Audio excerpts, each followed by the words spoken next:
programang ito ay rated SPG. Striktong patnubay at gabay ng magulang ang kailangan. Maaaring may masiselang tema, lengguwahe, karahasan, sexual, horror o droga na hindi angkop sa mga bata. Talaga nakikipagtagwa ka sa akin, ha?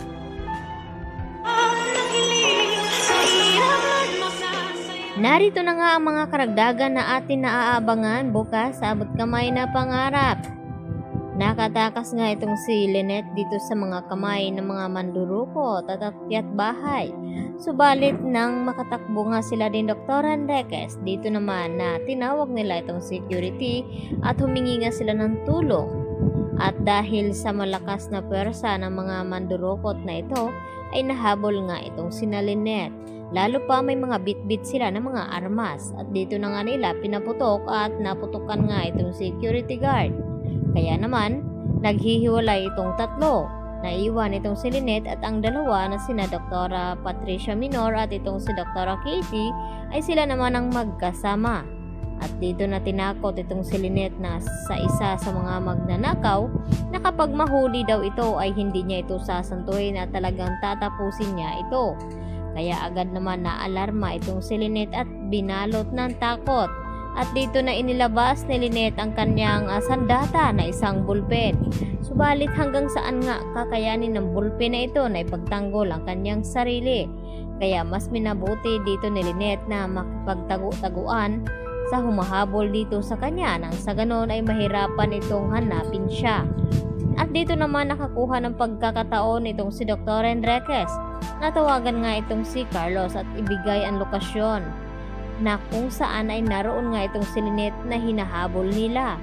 At nagulat naman itong si Carlos nang tumawag itong si Dr. Enriquez at sinabi ang mga iyon na baka mapahamak na itong kanyang asawa at hindi niya mailigtas.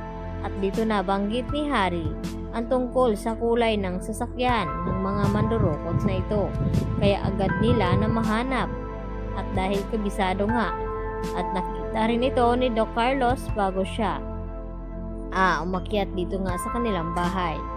Samantala, tinawagan naman ni Zoe ang kanyang ina at kinamusta kung nakuha na ba daw nila itong pera na 100 million pesos.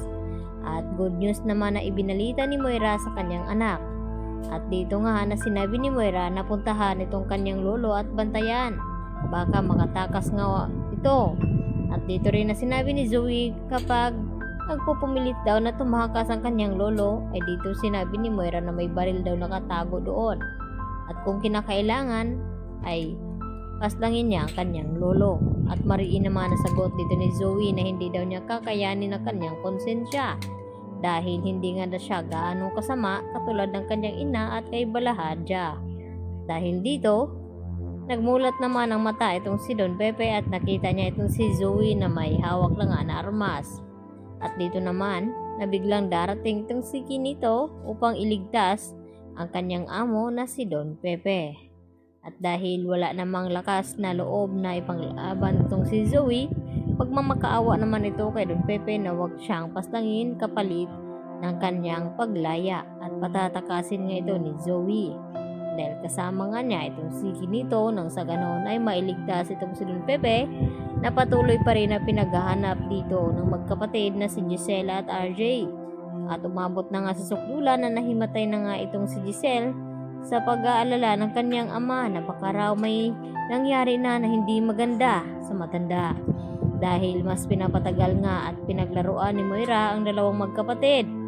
Sa ganon ay makaganti nga siya nito sa lahat-lahat ng mga ginagawa ni RJ at Giselle sa kanya. Kaya naman yan ang ating pagkatutukan bukas mga lodi kung talagang makakaligtas nga ba itong si Don Pepe dito sa mga kamay ni Zoe at kung si Zoe ang hindi makakaligtas dito. Yan lang po ang aking karagdagang latest update at maraming pong salamat sa inyong pananatiling panonood dito sa aking munting channel.